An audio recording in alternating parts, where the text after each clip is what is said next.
I'm Bruce Dyksen. I own and operate a remodeling company. And then I also am the co-founder of She Found His Grace. I am Serena Dyksen, and I am the founder of She Found His Grace, which has turned into He Found His Grace Abortion Recovery. We have 2 great kids, 2 great in-laws, and now 3 awesome grandkids. I grew up in a very stable home, grew up 30 minutes out of New York City. So you think big city, lots of people, but our community was very small. I grew up in a pretty broken home. We were very poor. There was a lot of chaos, abuse in my home. When I was 13, I was sexually assaulted by an uncle. At first, I didn't tell anybody what had happened because there's a lot of shame with being sexually assaulted. I ended up sharing with someone on the bus, and they told a school counselor, and my parents were called to the school where they learned that I had been assaulted. I was taken to our family doctor. The only thing he offered was abortion, and that was the first time I had heard that word. Once, I was taken to the clinic as a 13-year-old, I was separated from my parents. First time I ever met the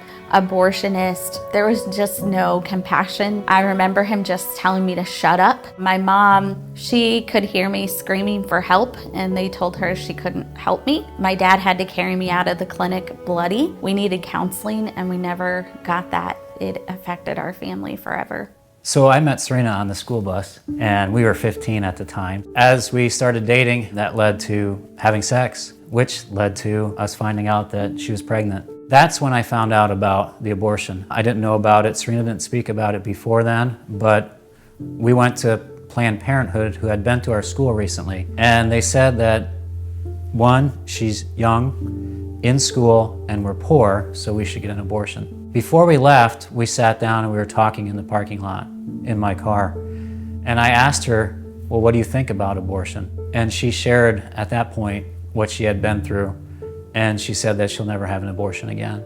I said, I don't know how we'll do this, but we'll figure it out. And from that day forward, we chose life. I was scared, I was nervous, didn't have a plan. We moved forward the best we could. At one point in our journey, I really started to struggle that I didn't deserve to be a wife or a mother. I just thought he can find someone better. My kids deserve someone better. It was at that point of just turning to drugs and alcohol to numb that pain. Because she was hurting from the effects of her abortion, it affected our family.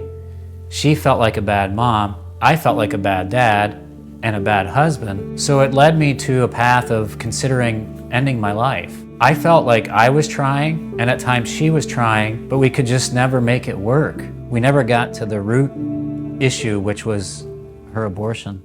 I went to healing for my sexual assault. We started seeing healing in our marriage. I started going back to church. And what happened was we got involved in a ministry called Teen and Adult Challenge. And we started serving on the board. And the director, she said, hey, there's this great movie out. You should go see it. And it was the movie Unplanned. And I went to that movie, and really I heard the Holy Spirit say, now's the time to tell the rest of your story. My plan was that I was going to go out in front of abortion clinics, and I was going to try to help women choose life.